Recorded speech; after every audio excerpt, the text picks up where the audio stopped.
Hello everyone, welcome to Online Help Guide. Today in this video, I'm going to show you how to block someone in Tango. So without any further ado, let's get started.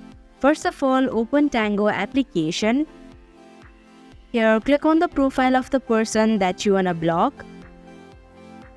Click on the three vertical dots. Now click on Block User option. And if you're sure, click on the block button. So that is how you can block someone in Tango. Thank you for watching Online Help Guide. Hope this video was helpful. If it was, hit the like button and comment down if you have any questions or feedback. Also, if you are new to our channel, subscribe and hit the bell icon so that you don't miss our upcoming videos.